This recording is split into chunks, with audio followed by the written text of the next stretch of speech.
Hello, I'm Nathan with MeetRx.com, and I'm here interviewing my friend, Jordan Fuller, about his carnivore success story. So, all right, I'll ask the first question, I guess. What was your life like before carnivore? And, well, I'll ask that later, what health conditions. But tell me about your life before carnivore. All right.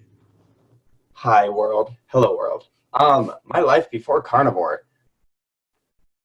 I feel like hopeless could be an exaggeration, or come off as one, and I don't mean it to come across that way. But really, like my entire life was sleeping. It was spent sleeping. I think I could easily sleep for 12, 14, 16 hours a day. And I'm the baby of the family. No one else in my family was like that. And I think it kind of just looked like I was like lazy, which I'm not saying I wasn't, but like it was just me never wanting to do anything, never wanting to do anything. And I just didn't even know that I should want to do this. I don't know, just accepted as life that like, yeah, you just like sleep all day and life's awful. And like life is suffering, don't get me wrong, but like this is a whole different level. And that's kind of just like how the first, say, 18-ish years of my life, or actually, I don't want to, not 18. It really only was from like puberty, like around, I don't know, a little before puberty to 18. I was always an extremely happy, energetic kid. And there was never anything really wrong until, I don't know, around 8 or 9. And then that's when it started happening. And it was just like very subtle. And I never even knew anything until then. So that was the state I was in my entire life. But back to you, Nathan. So was it like depression? Uh, it was. And what's scary is not scary, but I didn't know that it was depression.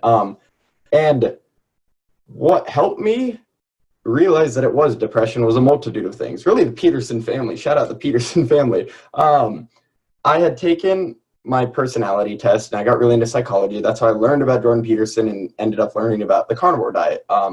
But I am 0% neurotic, and that mixed with just the fatigue from carnivore and not experiencing really strongly any negative emotion. I never once had suicidal thoughts. That was never me. So that's why I was like, I'm not depressed. And I always like honestly like laughed it in my head, at least cynically laughed at people who were like, oh, depression, you know. It was like, to me, I was like, bro, I never want to, like, they're just stupid. I like never want to, never once thought of killing myself. That was never on the table. So that's why it was more insidious, I think, because of that, because I was unaware that I didn't feel great. It was lacking the desire to really like do anything, to pursue anything. There was no like dreams, like that dream mindset that you have when you're a kid that goes away gradually as you get older.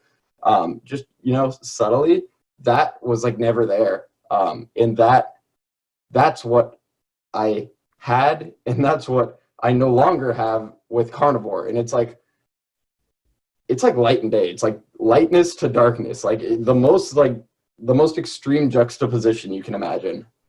Mm-hmm. Yeah, your before and after pictures are quite extreme. So, like, what was high school like for you, growing up as a big boy? You know. It's a big boy. I don't know, I was always like a little chunker in like middle school. I was homeschooled until yeah, those weird homeschool kids. I was homeschooled until freshman year of high school, and I hit like a growth spurt. And I remember I was thin by freshman year. I was like maybe 6 foot, 170, 60 pounds. I don't know, nothing extreme. By junior year, I was 6'5", 320 pounds. And yeah, I got really into, you guys, you didn't see it because it switches to speaker mode and he tried not to talk, but Nathan to the 320 pounds.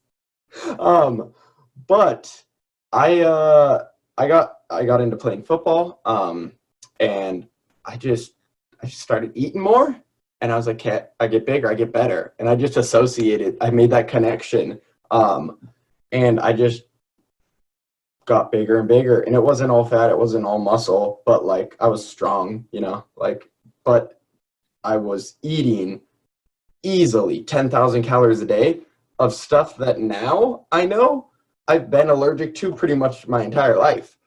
And that's what's so funny is like my entire life I was eating this stuff in excessive amount for all for football. And then also mixed with that was like being depressed in high school, not even knowing that. So it was just like I was just big and unhappy and had a buzz cut, didn't just couldn't wear clothing. Big and tall was my bread and butter, and bread and butter was my bread and butter. So Yeah. So, um, hmm. What point in your life made you kind of decide that you had to make a change? What was that light bulb moment for you? uh the light bulb moment, I don't know if it was the culmination of a bunch of things, which it probably was, or if it like I don't remember an acute moment when I was like, yep, I'm gonna lose weight. It was just I had I it's tough to say because I say I fell out of love or never was in love with football, and you have to love it to want to do two a days and just like really really good after it. And I liked it, the camaraderie, it was a fun, it was the sport competition, but like even competition wasn't fun to me back then. Like nothing was fun to me. That's how I know I was depressed. Like nothing was fun. Nowadays I look back, I was like, oh, it'd be so fun to like just play football. Like, just anything like would be fun. And that like that childlike like exuberance was gone like when I was, growing up. But I just realized I didn't want to play football anymore.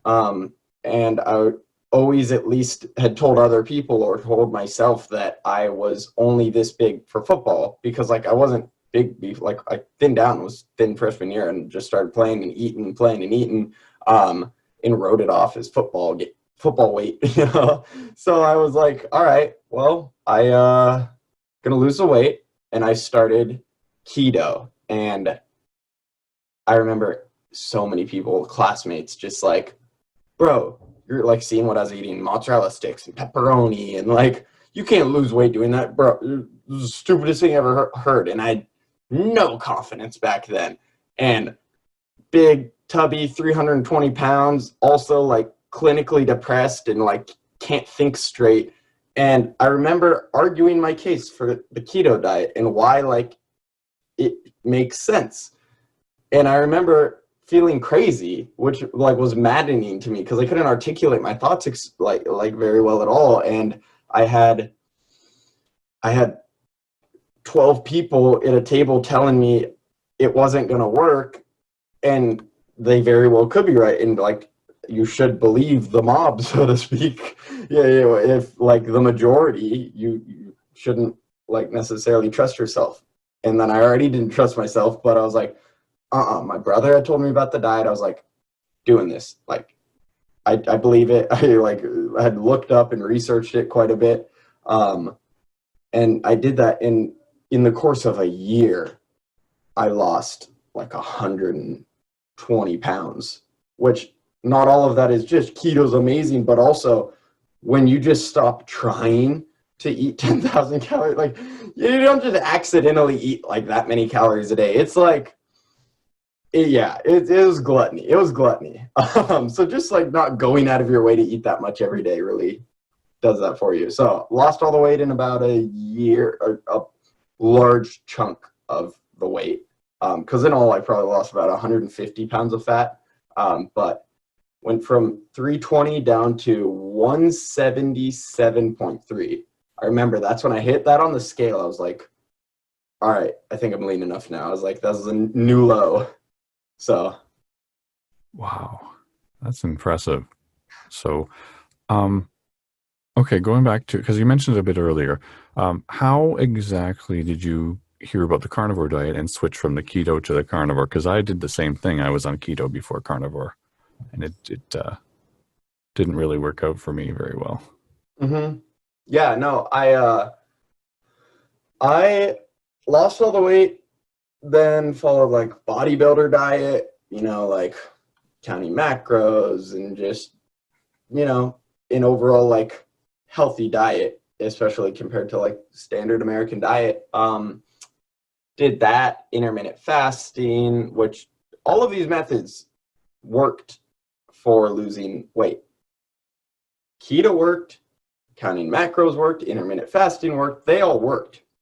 And this is where it gets really like confusing, is my entire like last previous couple years was I can't eat this because what it does to me is makes me fat, versus I can't eat this because it makes me sick. And I didn't know that.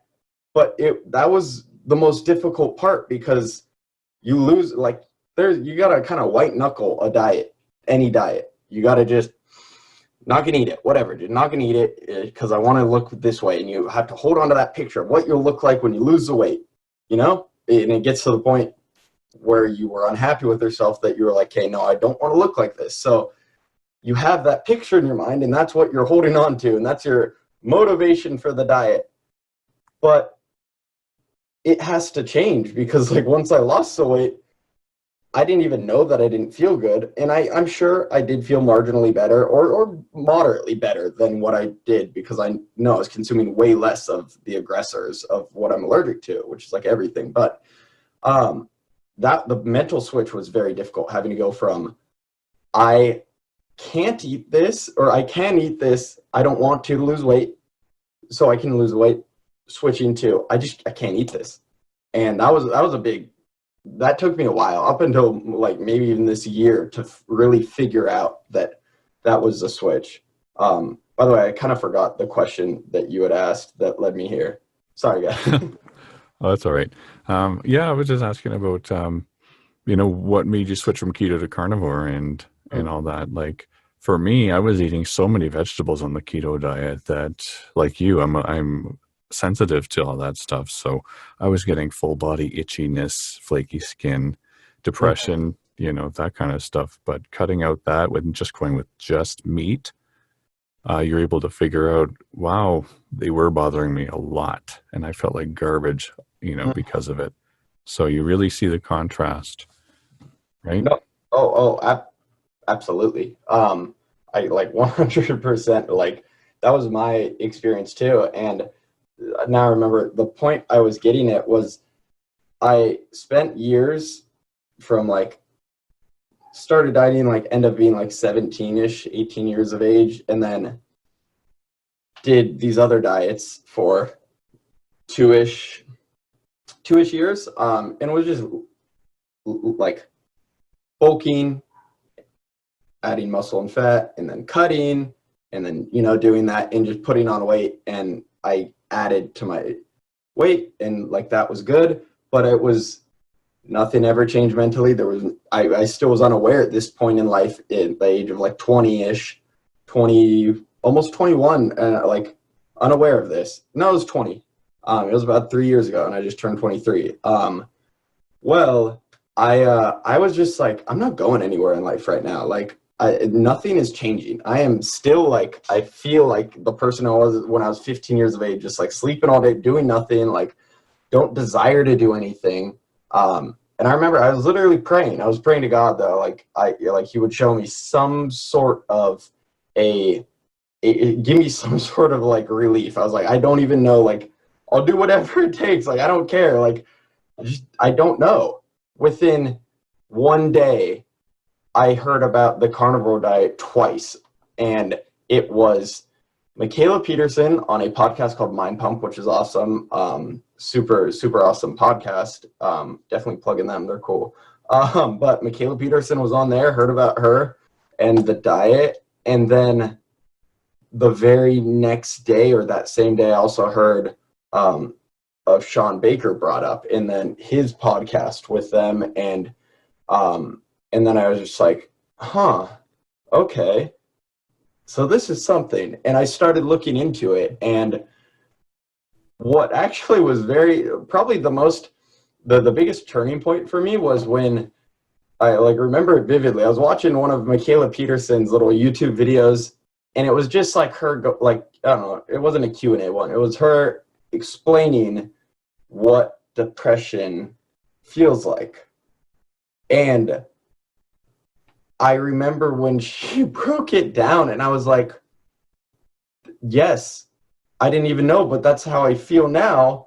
And that's yes. I was just like, yes, that's all I remember thinking was like, oh my gosh, this is like someone like reading my life story. So Hmm. that Yeah. was I terrible. remember, I remember a friend of mine who got me into the the low carb, high fat uh, train back when I was keto. He said, when you cheat and you feel like garbage, that's how you felt all the time. You just thought it was normal. And it's so true. Now that I've been carnivore for almost a year, over a year probably now, it's when you cheat, you really, really realize why you went on this carnivore way of eating. So, and that's the way it was for you. Absolutely. And actually, this is the biggest thing. People are like, don't cheat, don't cheat, don't cheat.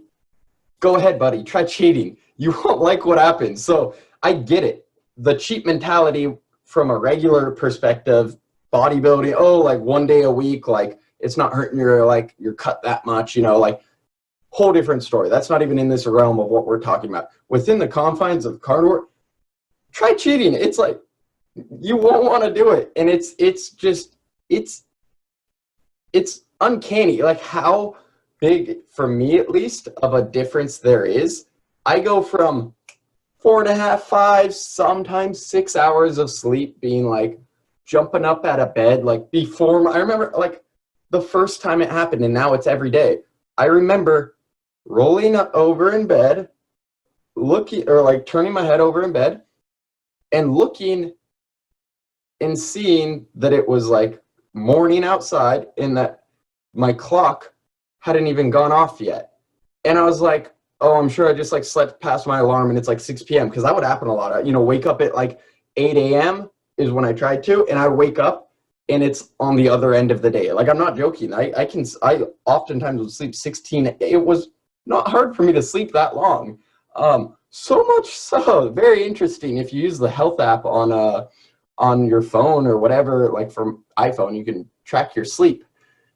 There is a correlation 100% to if I had cheated to my sleep like doubling. It goes from like 6 hours, 4.5, 5 to 12, 9, 11. It's like, oh yeah, my body is literally just trying to deal with the garbage. Like it's 100%. That's like the like statistical way to look at it. It's Absolutely. insane. Yeah, exactly. Um, so what did you notice overall that changed in your health after being carnivore? Uh, Immediately within just a couple of days, and you might not even notice it, depending on how like extreme your case was. But the I don't want to phrase it. The brain fog mixed with what I didn't know was anxiety. Because I always thought, oh, like anxiety. No, I don't worry about things, like because I don't.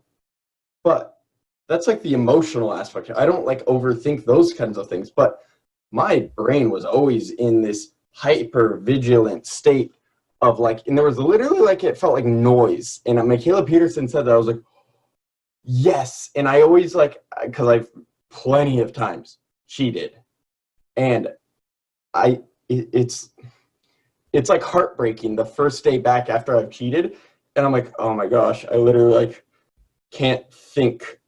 Like you literally feel like I feel like I have like a brain deficiency. Like I feel like just stupid, and I'm like, oh my gosh, like I literally can't think. I can't pay attention to song lyrics. Like this is insane. And on carnivore, after just a couple days, the rapid thoughts, the like quick thinking. My buddy and I talk about this all the time. Like it's going from like a ketosis state to glucose for energy. It's like I can like pay attention to my thoughts, like like. And with my previous diet or lifestyle, there was so many thoughts going on that there was no actual thoughts, and it was just like, oh, versus carnivore is like, okay, Nathan just wanted it, and I can actually pay attention and focus on things and work towards things, and it's insane. That is associated with, you know, the whole like mental boost that I got, and just waking up in the morning and feeling energetic and wanting to like jump up out of bed and, oh, I can do this today, versus like don't even want to do anything. But like I wasn't like, oh, I'm scared of that. I never like articulated the thought scared, but I realized my like body is like scared. It like my body wants to like stay in bed like a hermit because it like thinks there's gloom out there, you know. Like it's like weird. No, I like working out. I want to go to the gym, but no, you know it's gonna be awful. Like what? Like, and that like people like, yeah, I'm drinking a little coffee. This is my second cup of the day, and I'm like wired. Like it's so funny. People just like, everyone's like a sloth today. And it's like my previous job was working at a food grocery store, and just seeing people, what they look like, how they act, and what they're buying. It's like cookies and ho-hos, and like it's sad. It's honestly like it's just accepted in our like country or in our world that just, yeah, no, you just like, everyone has issues and you deal with them, you know, you get medication, you just, that's not right. And it's a big like paradigm shift that has to occur to see it, because it's so extreme, and I forget how extreme it is. And I'm only ever reminded when I go to like In-N-Out and I order 25 meat patties, and the person just like, sorry, 2? No, 25. And then they just look at me. They're shocked, and I have to always explain it. So Yeah, exactly. And I still can't believe you eat that many. Because like I don't know if anybody else no. does it, It's only 25 meat patties at In-N-Out. They're 100 calories a patty, 2,500 calories. People go there, get a vanilla shake and a French fry, okay, a double there, roughly 700 calories. A French fry, I think, is 375 or like 410 calories. A strawberry shake, because that has the most calories. That's a little over 600, I think. Okay, right there, like that's 1,600 calories. You're mocking me because to your brain, oh, and you've heard bad things about meat, which is all actual fake news and false studies with bad epidemiology on them. But literally, like, it's high quality food that's usually cheaper than what they're buying, but like their brain, it's such a shift. It's so polar opposite to what they're used to that, oh my gosh, it's like, you're not going to eat all that, are you?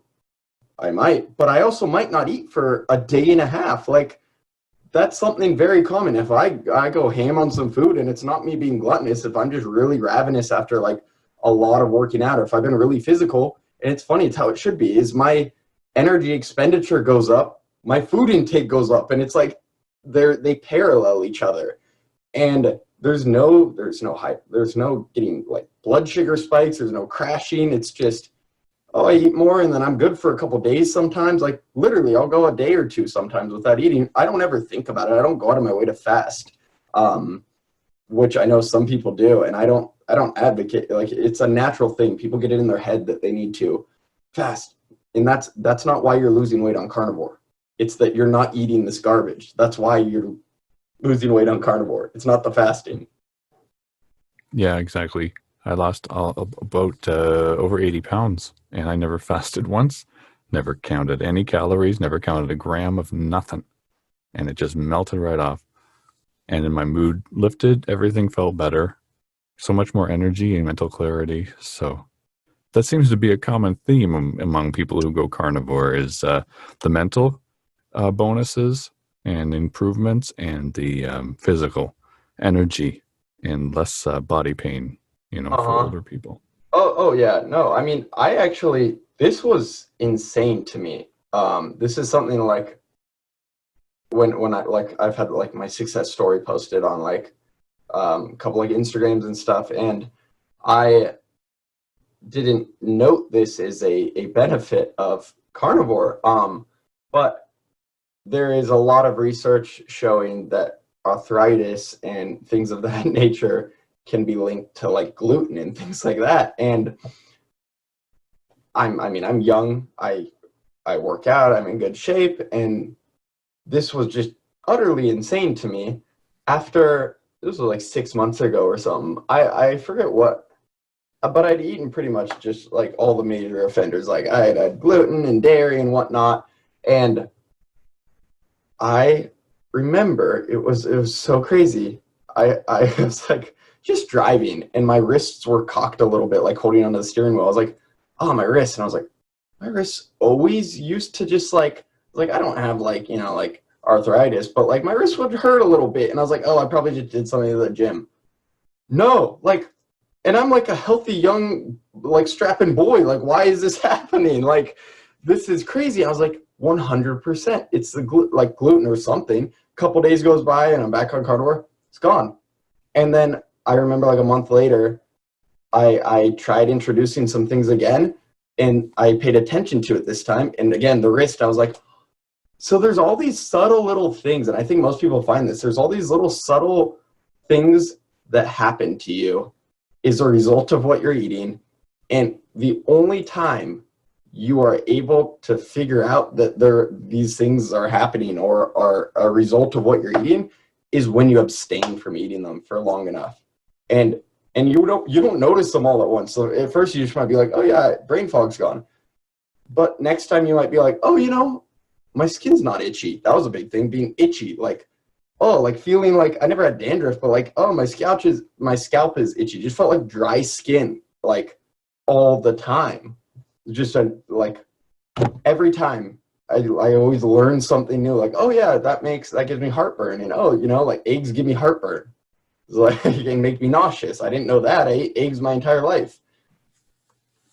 So, okay, well, that's a nice segue into my next question, which was, in a typical day, what do you eat and why? So here's the thing. Ideally, just preference, probably would do strictly ribeyes. Although now that I'm in Texas, brisket, brisket, brisket, brisket. Oh my gosh. Mother may I eat brisket until I die. Stuff is like golden nectar. It's amazing. So brisket's bomb. It's expensive. Ribeye can be bought on good sales, on pretty good deals. But I found after lots of experimenting, and I took Dr. ShawnBaker's advice on ribeyes just being the most satiating, and I tried New York's. I could eat like twice the amount of New York's to get the like same level of like satiety that I would get from ribeyes, and it's the fat content. So with that, I was like, okay, it's also getting expensive. I was like, I can't afford this lux of a lifestyle yet. So switch to ground beef. Sometimes 73-27 is what I'll do, but it like the very most 80-20. You don't need, it's already like going to be lean because all the fat gets cooked out of it. And that's the biggest issue. People see 80-20, oh, fatty. That's one benefit of cooking it or on the rare side is you preserve the fat content.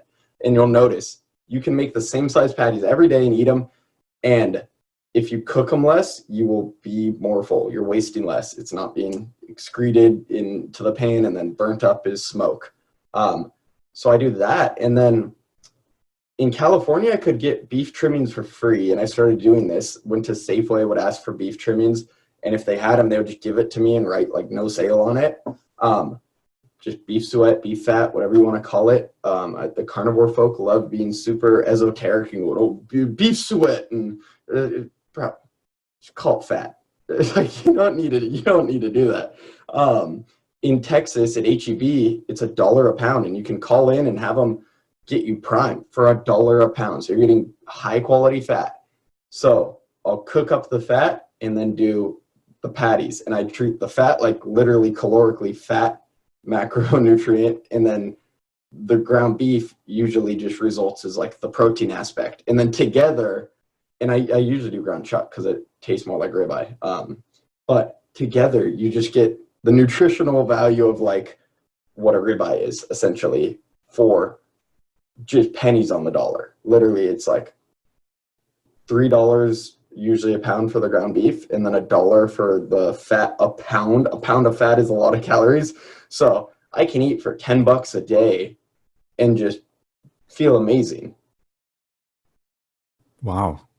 Yeah, and that's what the number one thing I hear from people who are considering carnivore or know that I'm on the carnivore diet.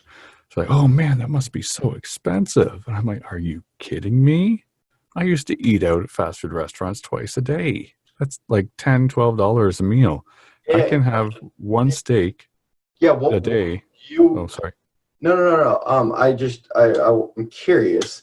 For me, I always found myself I would eat a lot, but like one, just eating out is not cheap, regardless, in comparison to eating at home. But also, I would find myself eating more expensive and crappy food and ordering more than I should.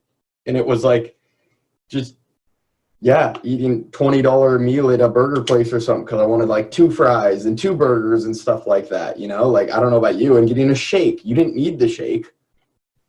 Absolutely. Yeah, you're preaching to the choir here. Yeah, that's exactly what I did. So yeah, and I feel like it's that way for many many people. They eat more than they actually should, and because they're not satisfied when they eat. Like I don't remember ever eating a fast food meal where I was like, "Ah, I hit the spot. I'm okay for now." You no, you feel like garbage. You want to go lay down, and you're thinking about what you're going to eat next. Yes, Kay, absolutely. This is I haven't told anyone this, but my theory is that like when you go out and get a burger and like you said, you almost get like satisfied. Almost. But like you're also ready to eat in 3 more hours or an hour and a half, or like, you need to get two burgers or like whatever. I really think after being carnivorous for so long, I really think that it like our brain knows that, oh, this food is good because we get what we need out of it a little bit, and that's why you want to eat it. And the little bit you get is the two meat patties inside the burger, and that's like the actual satiating part and the actual nutritional part.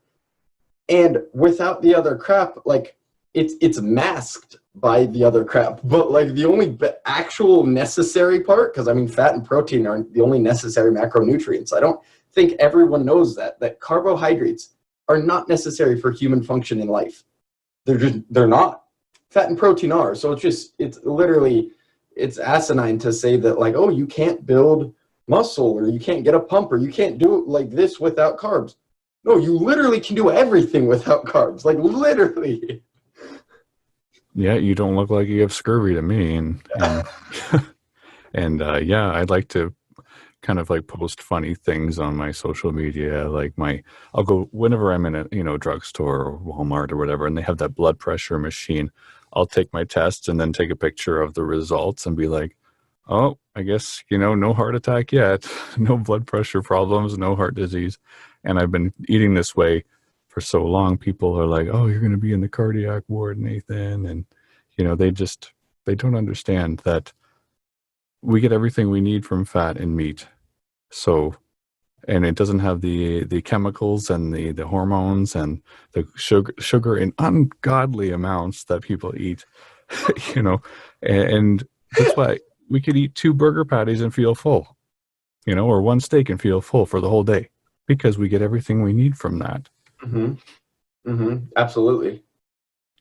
Yep. So, all right. Well, my last question was going to be, what advice would you give to others who may be listening that may have had a similar story as you, similar health problems or concerns that you had before you started out and haven't started eating this way yet?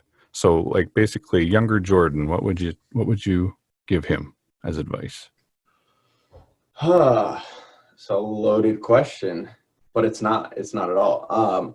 So for people who, because there's two camps the way I view it. There's the people that literally like their growth mindset and they will do what it takes. And they don't care if something doesn't work, then they'll go more extreme to figure it out. That's how I am. I think that's how you are, and you wouldn't have done the diet if you weren't. But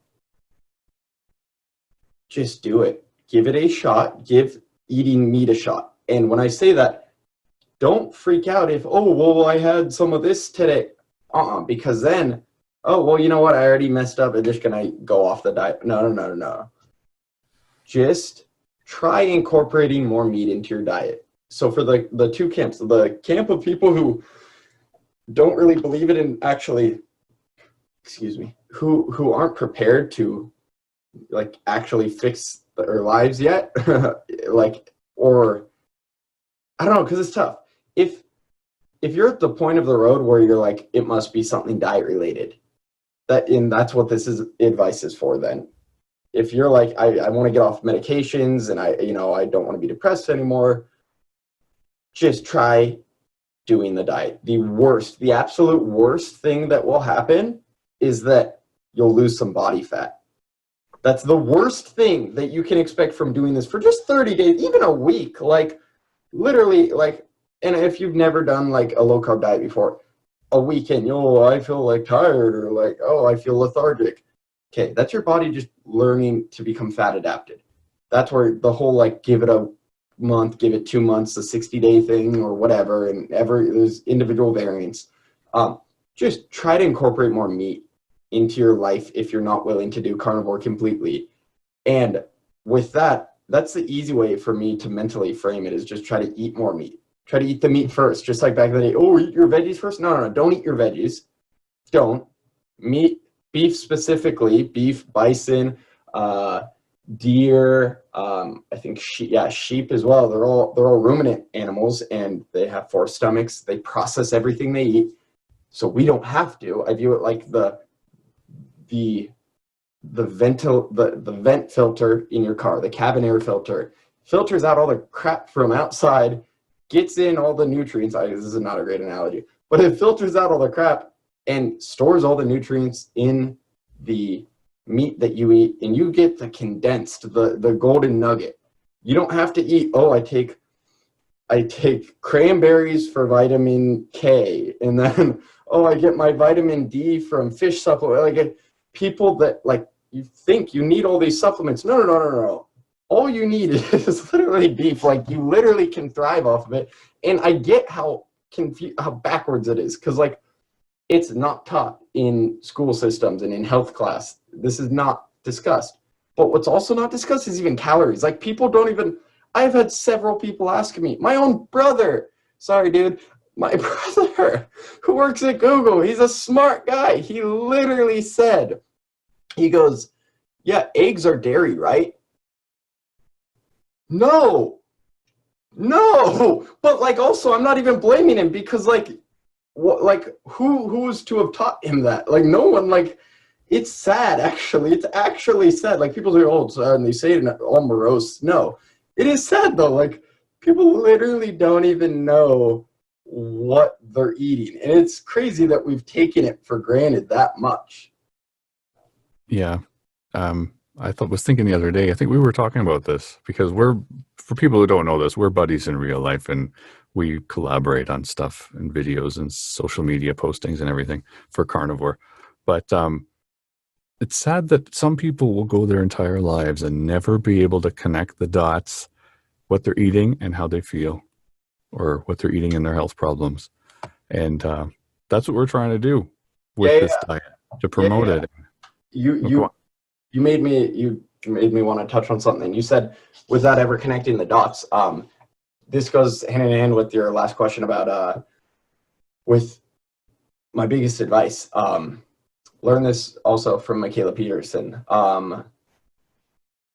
It's really crazy how delayed in onset the negative results, the repercussions of going off the diet are.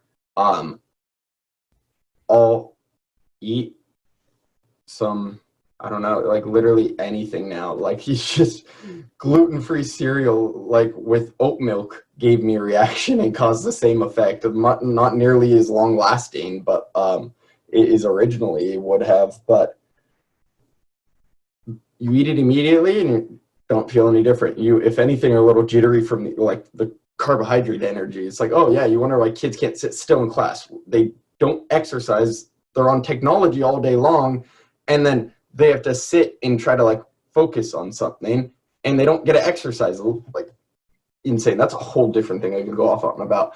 But it's just so scary that you eat it, feel jittery, okay, and then like carbs work their way out by like end of the day or whatever. Like, yeah, fine. The next day, you're like, yeah, all right. And at least this was for me because I just don't experience negative emotion that strongly.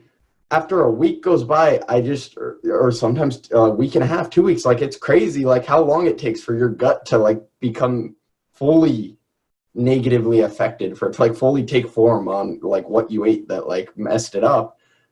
Then you're like, oh, I can't think again. I'm like, oh, and I'm anxious, and oh, I'm over. Like, it's not instantly, and that's what makes it hard. When you touch a fire, you burn your hand. When you touch a stove, you burn your hand. You know instantly, and this is how you form connections. But when you said connecting the dots, some people go their entire lives without connecting the dots. It's difficult even when you only eat beef, salt, and water. And then you introduce something, and if you don't just introduce literally one item, then you don't even know, because it could have been the sugar, it could have been the dairy, it could have been the eggs. That's why I advocate going 100% beef, salt, water. If you're already cutting all of life's delicacies out of your diet, just go all the, like, oh, well, I can only eat beef. Oh, I can eat eggs too. Okay, eggs aren't that great. Okay, yeah, they're great, but they're not that great. Not that great. And then you'll know. You'll have an answer after a month or two. Try introducing something. Just eat it. If you don't feel crappy after a couple days, then try it again, and then try a different thing next week. And then you'll know definitively, at least for the time being, that you're not allergic to it. So that's my biggest advice to anyone out there, aside from just do it. Just do it. Exactly. That's like our carnivore ice cream commercial. Dude, it's just meat. It's not that hard. It's not that hard. Yeah, exactly. Well, you seem to be an up-and-coming voice in the carnivore community, and I know that there's a common trend among those who have had success with carnivore. They want to help other people, and that's how we actually met. So hopefully we'll be able to see more of you in the MeatRx community and the carnivore community. Yeah, totally. I mean, it's just like after you see it, it's like having the veil lifted from you. You're like, oh, like, and no one else sees it, no one else gets it, and I realize how extreme they all think I am, and that's why. You guys, don't be dogmatic about your diet. Whatever your diet is, no one changes unless they want to. There's no need to even bring up your diet, because trust me, people will already see what you're eating. About, wait, you're not getting veggies, or like, well, you don't eat veggies? No. And let them poke around and ask, and they'll see the results, and they'll ask, and let them come to you. Don't cast pearls among swine. And I mean that in the best sense. Like, people just like it. You don't win any arguments. You only just anger the people when you try to like push your diet, whatever your diet may be, not just carnivore.